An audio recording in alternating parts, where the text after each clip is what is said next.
In 1933, in the depths of Siberia, a tragedy unfolded that would be hidden from the world for decades. On a small island in the Ob River, thousands of people were abandoned under the pretense of building a new settlement. Officially, it was called Natsino Island, but survivors and later historians gave it another name, Cannibal Island. The story of what happened there is one of starvation, desperation, and the collapse of humanity under unimaginable conditions.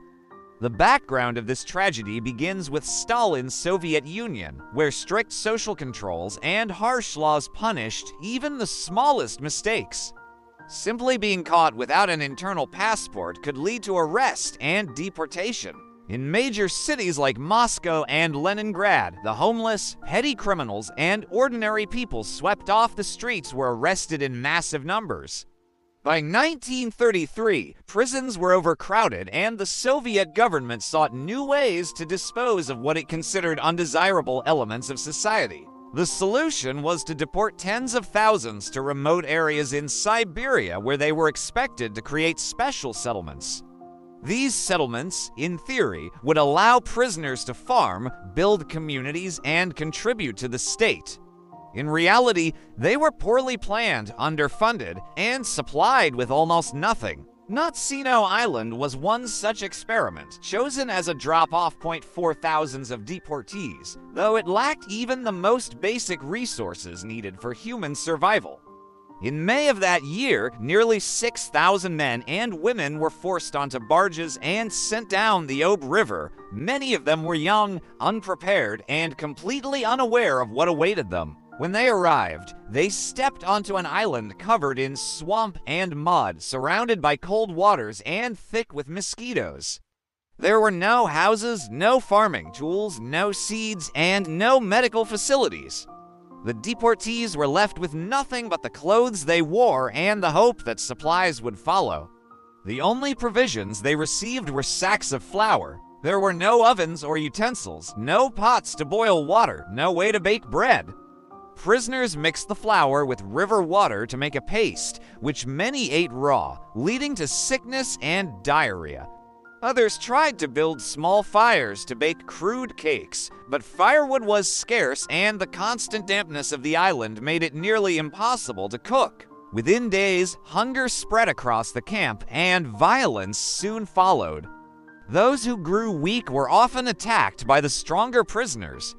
Flour was stolen, scraps of food hidden, and fights broke out constantly. The guards did little to maintain order except to shoot anyone who tried to escape by swimming to the mainland. Disease and exhaustion took their toll, and bodies began to pile up along the banks of the river.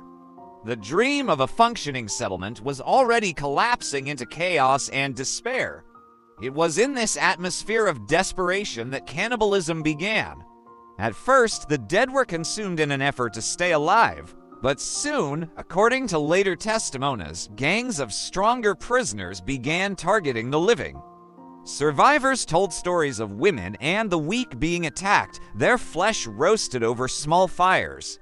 One witness recalled seeing a young woman killed for food, her body stripped of everything edible. In such conditions, survival erased all traces of humanity. Testimonies from survivors and guards, collected years later, described the horror in detail. Some prisoners dug shallow pits to bury bodies, while others used them to hide the living until they could be killed.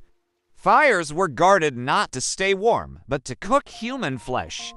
A few prisoners tried to resist the descent into madness, sharing what little food they had. But most were consumed by the overwhelming hunger and fear that dominated life on the island. By the end of just a few weeks, thousands had died. Some starved, some froze, and many were murdered for food. Only a fraction of the original 6,000 survived long enough to be moved to other settlements. Natsino Island was abandoned, left to the wilderness. No monuments were built, no graves were marked, and the tragedy was covered up. Soviet authorities classified the reports, ensuring that the world would not learn of the horror until decades later, after the collapse of the Soviet Union. Today, Natsino Island remains empty, with no visible sign of the suffering that took place there. Yet, its story endures as a chilling reminder of how human lives can be destroyed by cruelty, neglect, and indifference. Cannibal Island is more than a forgotten tragedy of the Soviet Union. It is a warning of what happens when people are treated as disposable, when survival overrides compassion, and when a society abandons its most vulnerable in the name of ideology.